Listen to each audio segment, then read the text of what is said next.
Hey, greetings everyone. So this is Anna checking in, updating you on my journey.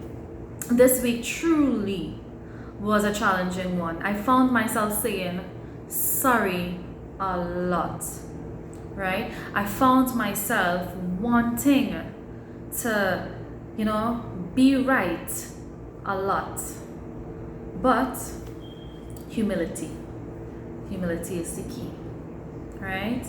So today I wanted to talk about my journey from a child. I had to, for the first time, call someone important to me that has caused me hurt and let them be aware of where they have hurt me and affected me from a child growing up. So I forgive them, and I was able to throw what was burdening me behind me to move forward. With all that being said, I want to say that whatever you are going through in life, God has a way, once you trust Him, to turn it around for good. He has a way of making a testing a blessing, right? A test becomes a testimony, and that's what I have today, a testimony. So I grew up in poverty as a child. I sometimes did not know where my next meal was coming from as a child. There were months without meat. I have eaten so much of rice and bread by themselves, a lot of sugar water. I know what it is to travel and walk. There were times when I had to walk in the rain from St. Thomas Village all the way to Enterprise Village. There were times I had to walk from Port of Spain to Belmont as I went to school in Port of Spain. So I have experienced different types of, hardship as a child. I have not had new clothing growing up. I have had a lot of pass-me-down clothing. I have worn my sneakers pretty much with dresses and casual. I have worn a lot of clothes that was not my size. I have eaten leftover lunch from classmates in secondary school. I have started working at the age of 11. I started off tutoring for a while, and then I started to wash bottles, right? And as I got older in Form 4 on the holidays, I worked in stores. Now, it sounds like if all of these are complaints, but no, these are blessings. During these storms, however, these testings, they were very difficult, they were depressing, but today, I look back and they were blessings. These tests were preparing me for something greater. Today, I have learned empathy. I have learned as a teacher, in the role of being a teacher, because I am a teacher, when I see students that are going through similar things, I have empathy. I can help. I can stretch a hand and reach out and assist. I know about humility. I have learned that where I have reached in life, to always remember where God has brought me from. I have learned perseverance. God has truly taught me how to fight for whatever I want. So those lessons have taught me that if I've been through those struggles, I could go through any struggle that come my way and overcome victoriously. And so I do.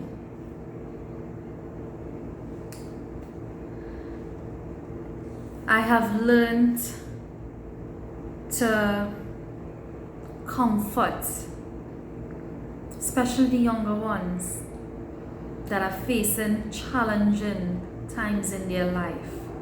And trust me, I've been through a lot of challenging situations outside of poverty. So I'm able, despite those past hurts, to now help others, comfort others, encourage others, and guide them on the right path. And the scriptures that I use to encourage myself, that I've been hearing from since I'm a child, was Genesis 37. And Genesis 37 spoke about Joseph, who had a dream. He was a child as well, so when he had a dream and he told his siblings and his father, about his dream. And they were jealous of him, These siblings, they were jealous of him, especially because his father truly loved him above all. And the dream was more or less about him reigning.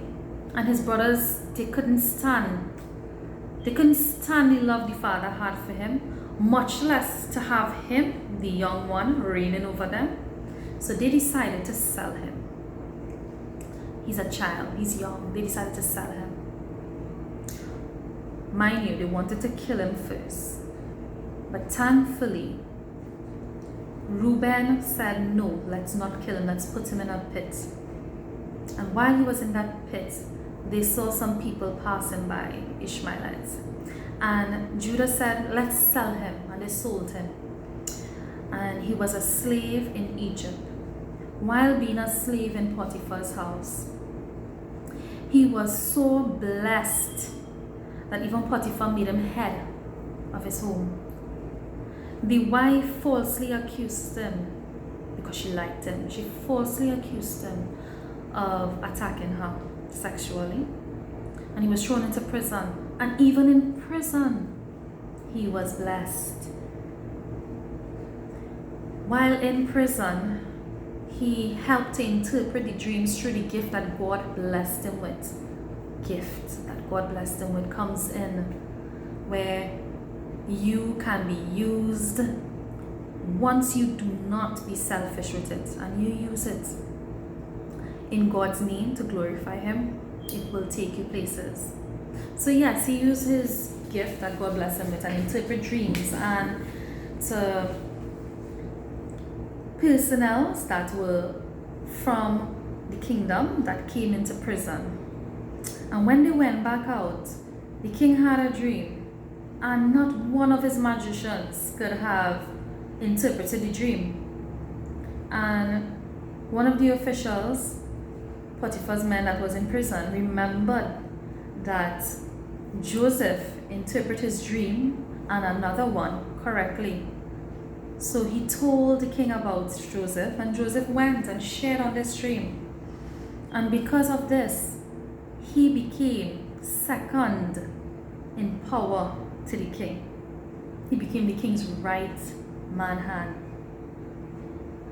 And it had famine in that time, and the brothers had to come to get food from Joseph's self, and they had to bow down, not even realizing who they were bowing down to.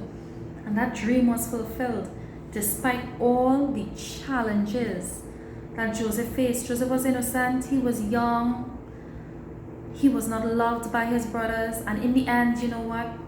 He tested his brothers to see if they have changed, but he loved them nonetheless, and they had changed, they had learned their lesson. So whatever it is you are going through, and right now I am facing a test. Does it feel, enjoyable going through this test? No. But I'm not worried. I know that God will take care of me, just like he did over the years, and will continue to guide me, just like he did over the years.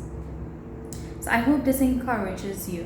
Whatever you are going through, put it in God's hand. Do not worry about it. What does worrying do? Does it fix anything? No. Instead, it makes you sick. So put whatever you are going through in God's hand and see Be patient and see the end result. Sometimes when one door closes, we look at that closed door, not realizing that there's an open door before us with greater blessings. Don't look back, look forward.